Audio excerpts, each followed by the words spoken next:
Phoenix Rising by Michael Anastas.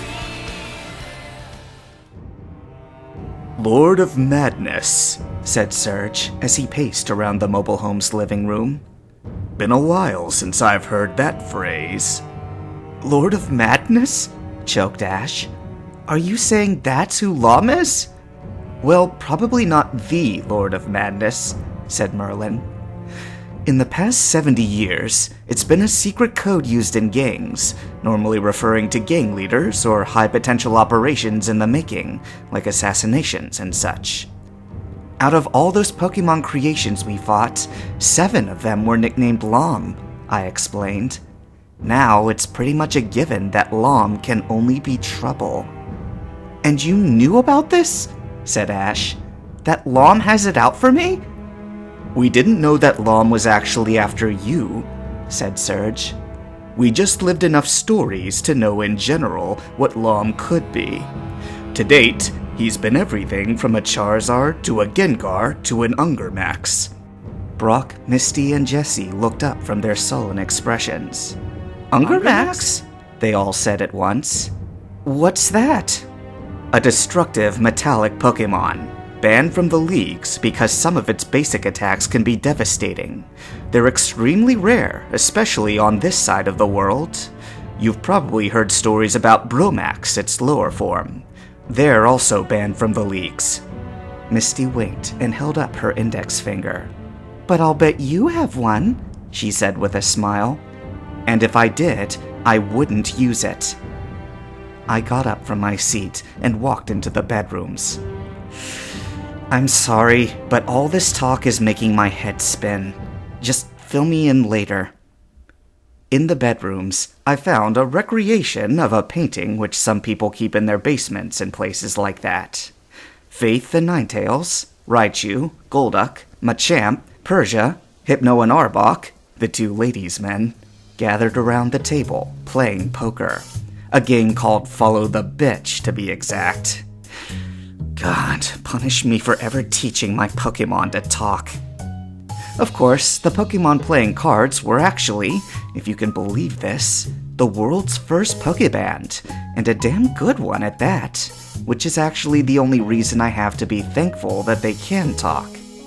Faith looked up from her cards, noticed me, and threw a white chip into the pile. You want us to deal you in? She asked. We won't cheat. Speak for yourself. Machamp punched Raichu in the face with one of his free hands. Nah, I'm alright just watching. An hour later, they all got sick of it and went into their Pokeballs for the night. Everyone but Faith, who probably made note of the way I was staring up at the ceiling, barely moving a muscle. Mike, you okay? She asked. I forget whether I heard her or not, but Lom was definitely on my mind. Merlin had so often stated that I was an important member of Ragnarok. Yet, to my knowledge, I was one of the only ones who had never faced one of the Lom projects. How was I to know that this really was the mother of them all? Mike! Blink if you can hear me! I didn't hear her. Mike! You're scaring me! Come on, say something! Finally, she conjured up enough nerve to jump onto the bed, right on top of me, and breathe a little fire in my face. That took me out of my trance. My eyes came to rest on Faith, who stood on all fours on top of me. Mike, she said calmly, can you hear me? I can now. Well then don't do that. You had me worried for a moment. I did? Of course. You don't daydream that often, do you? No. Then what's on your mind? Lom. I guess I could have figured. Then why did you ask? Just checking. Whatever. Look, I'm just going to tell you right off the bat, okay? She gently placed one of her paws on my shoulder. For all we know, we really are up against another Lom right now. But if it's what I think it is, this is just Ash's punk rival using the supernatural hurricane for a little plagiarism on his part. Don't let it get to you.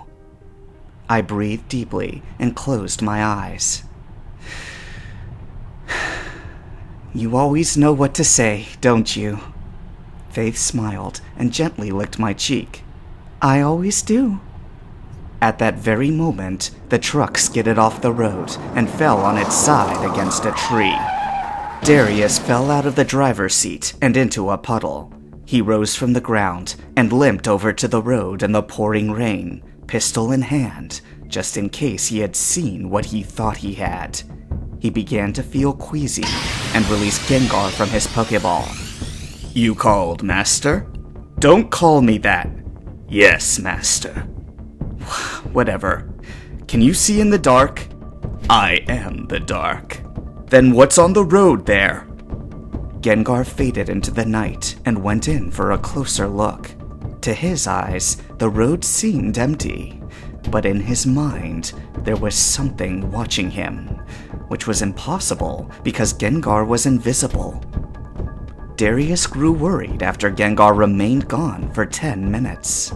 With weapon drawn, he made his way through the underbrush to where he had last seen his Gengar. What he saw made his soul turn cold with fear. Darius didn't return, so Lieutenant Surge and I decided to go out and look for him. We'd both seen where he'd gone, and each wielded a moderately powerful weapon. Faith and Meowth crept surreptitiously behind us, almost like they were sneaking up on us instead of whomever we were. Surge pushed the branches away and gestured for me to go first. That was when we saw them. Darius and his Gengar huddled together, shivering with fear. Darius, what are you— Don't come any closer, whispered Darius. Never in all my life have I seen such as this. Surge! Michael! Jessie, what the hell was she doing here? Haven't you figured out that every time one of us goes for someone, we're just sending the lamb to the lion? We send one, he vanishes. We send another, he— Oh, there he is. She pushed past Surge and I and stepped into the clearing. Come on, we've got to— No, come no closer! He spoke too late. Darius had been born and raised around ghost Pokemon, so the experience had little effect on him. Jessie, however, was a different story. Surge carried her back to the toppled motorhome and propped her in a corner. Ash, Merlin, Brock, Misty, Pikachu, and Meowth all waited patiently for our explanation. She was overcome by a Spectre Hypnosis attack, a ghost Pokemon-generated image. That's it? Said Meowth. Ghost Pokemon are tough, but not that tough. Even the images they create aren't that effective. I know, but somehow, whatever attacked her knew exactly what to create. I turned towards Ash. Ash, what's your biggest fear? I knew in his mind he was thinking of Mew3, Long, and his death, and I knew that he knew I knew. Well, whatever it is, if you had been there, you probably would have seen it. Ash shuddered for a moment. Misty cringed. Brock rubbed the back of his neck like it hurt. Meowth yawned and closed his eyes. Meowth, said Misty, raising an eyebrow.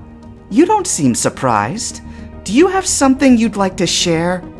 Not a thing, but it's obvious you guys are in some really deep— Ash grabbed Meowth by the tail.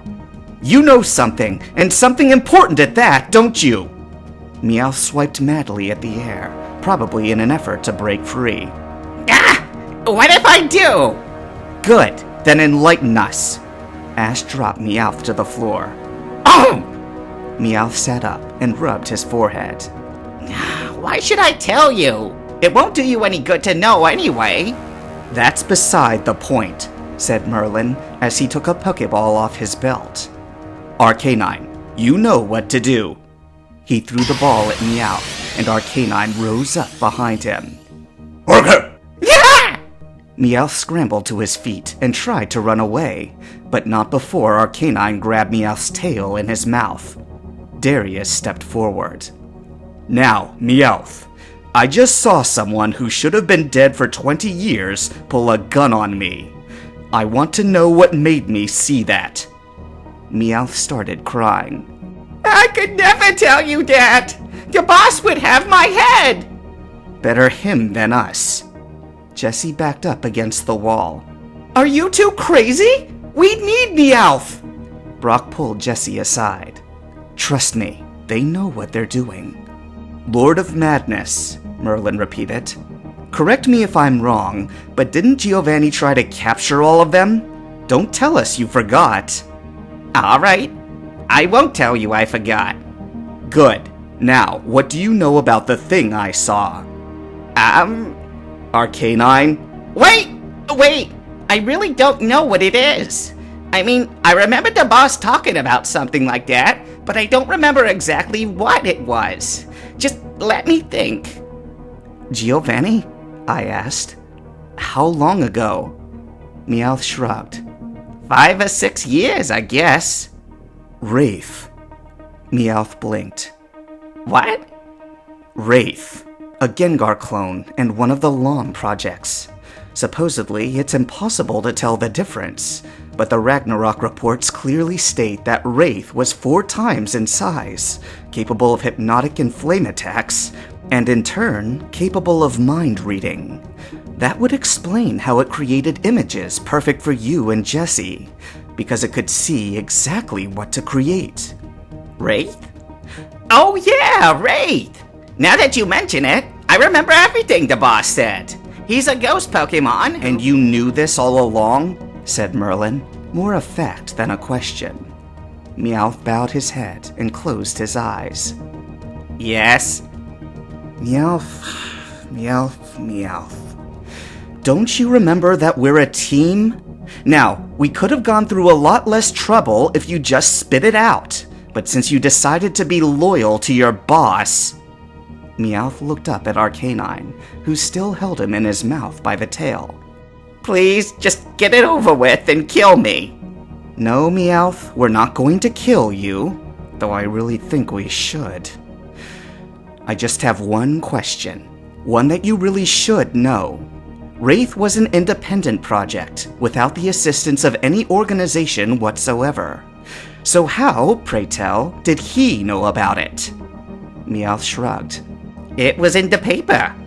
The full story didn't go out until after it was killed. What paper does he read anyway? Meowth was sweating frantically, so much that a drop fell onto Merlin's shoes. Oh, okay. Now we know.